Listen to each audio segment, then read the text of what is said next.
Recently, several subscribers have asked, is Square or Block stock, SQ is the ticker, a deep value investment? This got my interest, especially when I saw that Michael Burry, who has a nose for finding deep value, actually bought Square stock in the fourth quarter of 2023.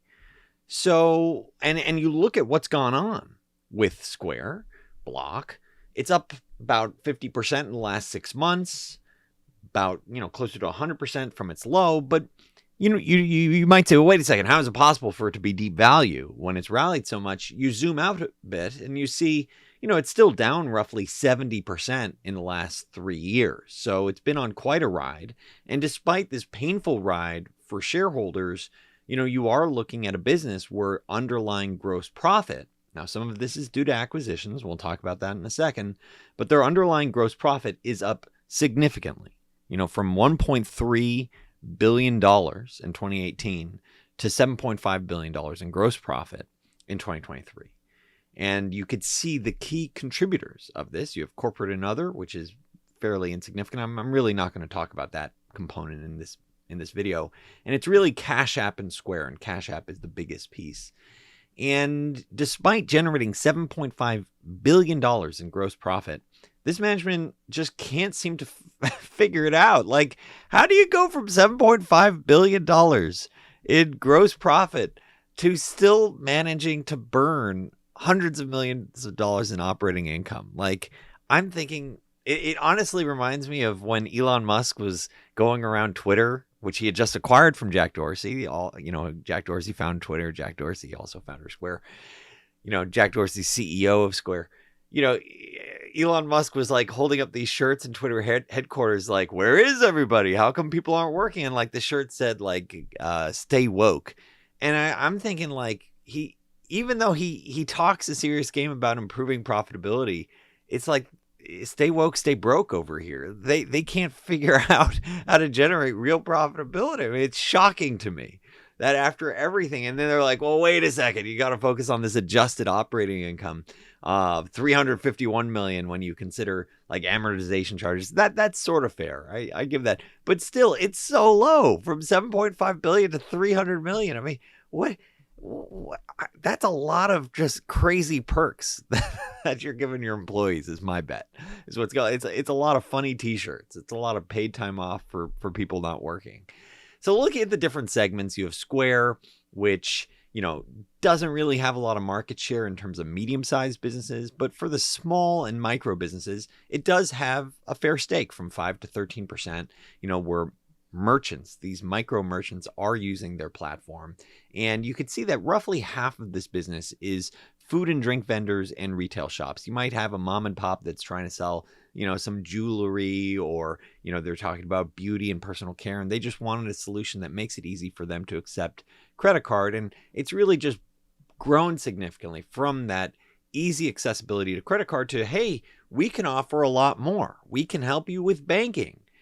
We can help you with various different software solutions. We can help you with managing your staff, with managing your customers, marketing, loyalty. So it's not just about accepting credit card. Credit card and payment processing have become increasingly commoditized. It's how do you offer all these additional software solutions, the operating system for the customer, for the merchant, where you say, hey, you are unrivaled. I'm going to stick with you through thick and thin. And, what's going to drive this growth? And there's been a lot of players entering over time. And, one of which, you see, Square talk about, hey, we're delivering low teens gross payment volumes. And one of their competitors, Clover, is talking about 30% revenue growth, 17% gross payment volumes, value up, 17%. Even other competitors that target larger merchants like Carrot, that's up, approximately the same degree that they are. So I look at their execution, and this is something clearly management has indicated that they're aware they need to improve. If they want to say, hey, we're rapidly going to start taking market share, I mean, there are clear competitors growing faster than them, competing them. What they first had was unrivaled, the quick ability to accept credit card with their Square payment offering. And they've brought in, previous management to help, oversee Square's turnaround. But in order to really get investors excited, you're going to need to see that value proposition improve, and it will need to translate into faster growth because there are clearly competitors that are out competing them.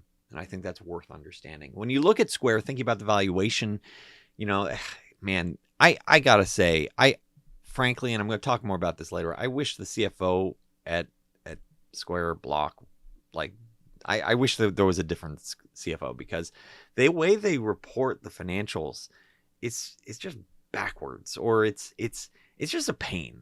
Frankly, there's so many other cleaner ways to do it.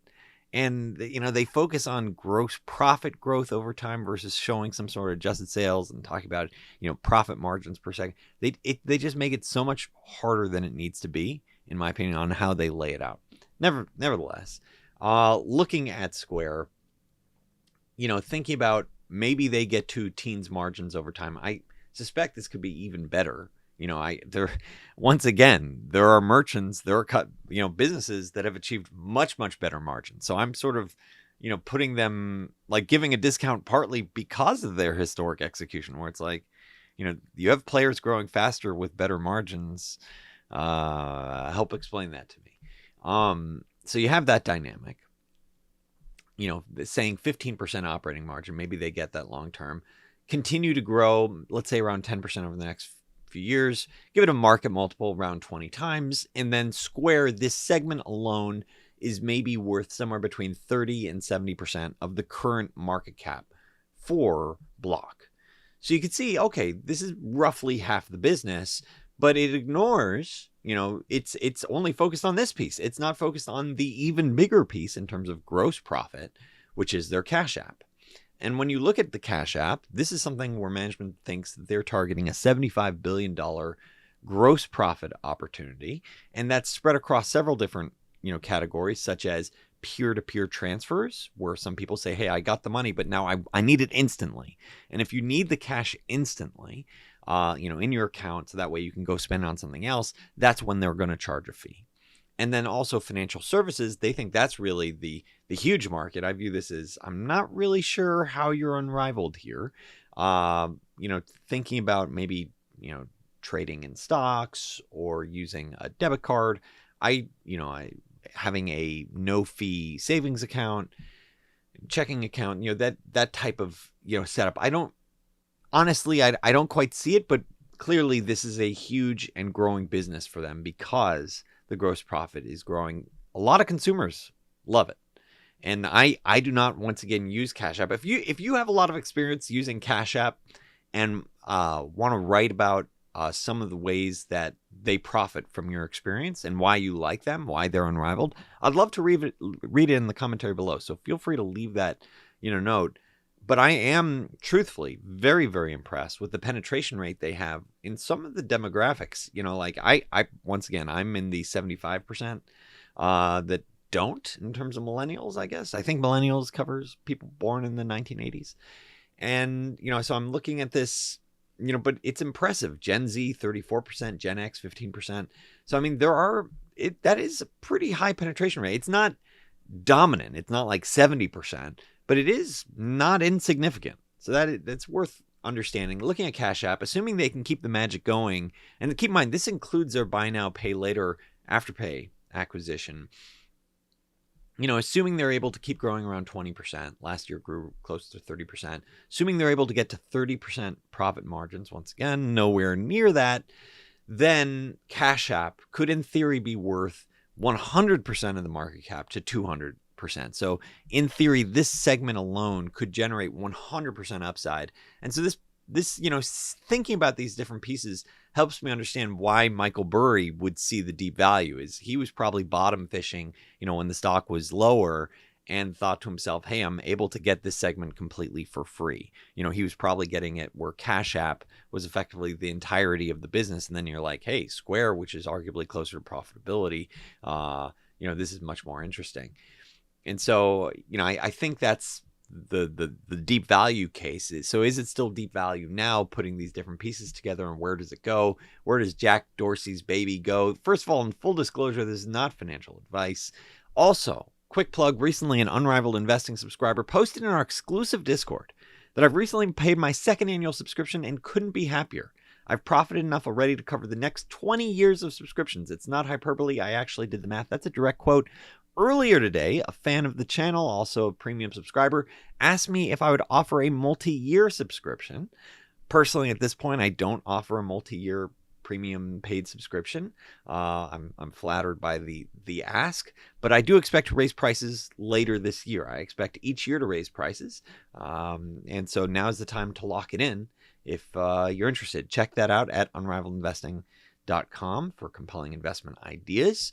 And so looking at Square or Block, one of the key aspects I want to look for is ownership. I want to see alignment.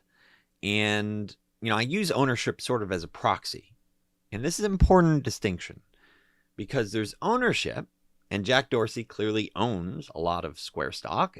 This stake is worth alone $4 billion. So that is worth understanding. So that's important.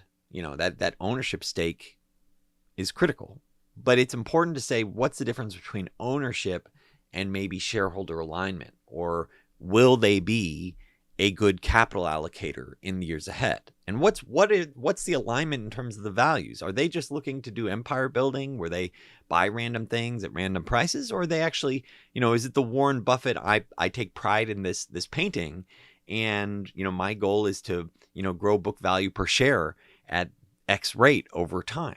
A very tangible goal where you can go, oh, I can align myself with that. And that's sort of the question of, where he might own a lot, but will that actually generate adequate returns for shareholders, especially when you see some really gross purchases? Gross as in, ugh. Because, that Afterpay acquisition, and I covered it back in 2021, I mean, it was bananas. This was a supersized acquisition that they made. Cash and stock, I believe, that they made at peak valuations. This was November 2021 that, investors approved this $29 billion payout of Afterpay. Just in the fourth quarter of 2023, fast forward 2 years, and they're generating around $242 million in gross profit. So say $1 billion annualized.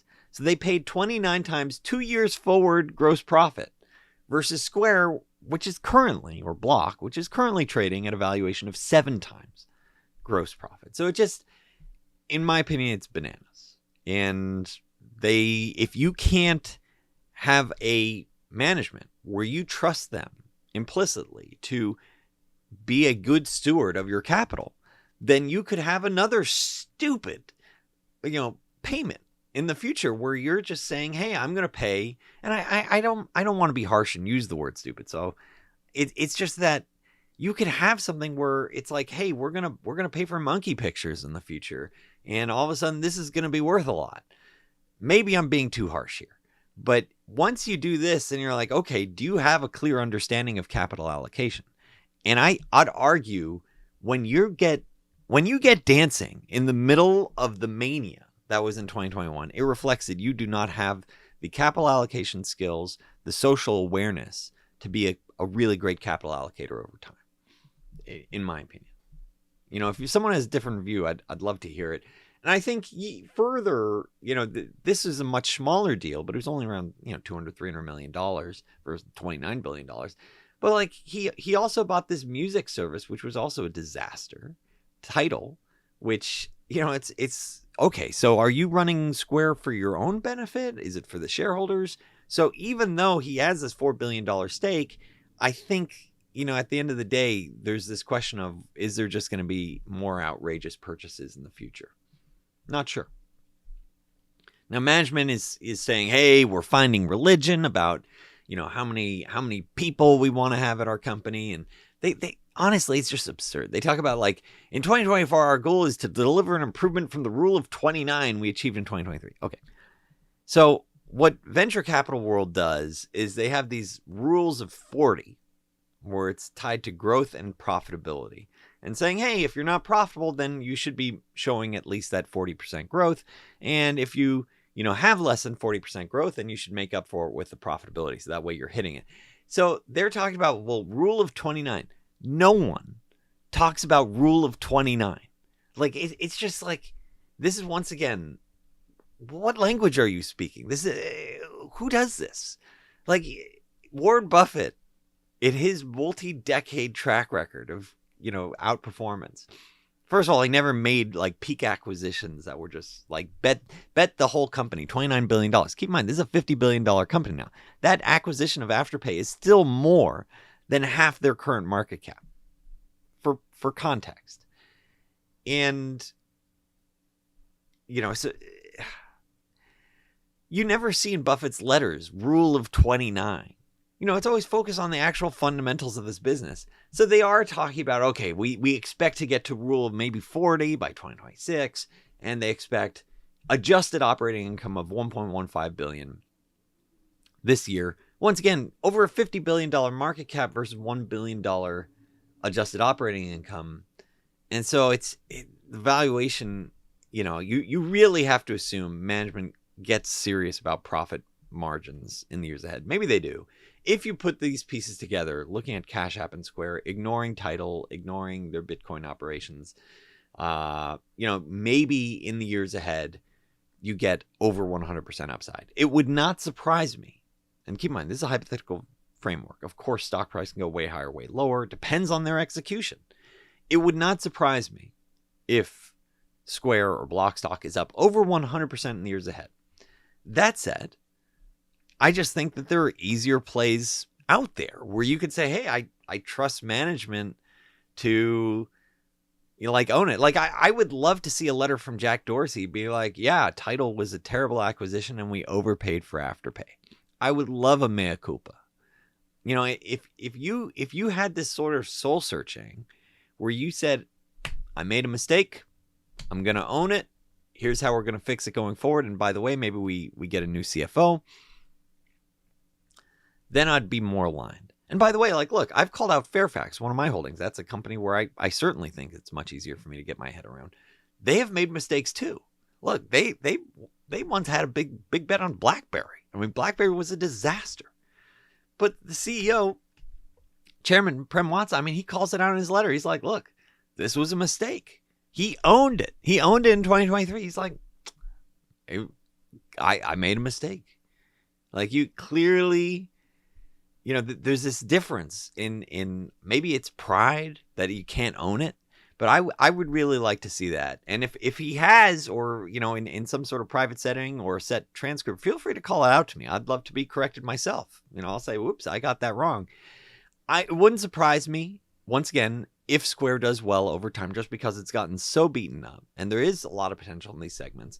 But I'd like to see real capital allocation, real alignment with the minority shareholders, versus Jack Dorsey sort of treating this as his empire and doing what he pleases honestly at the cost to everyone else.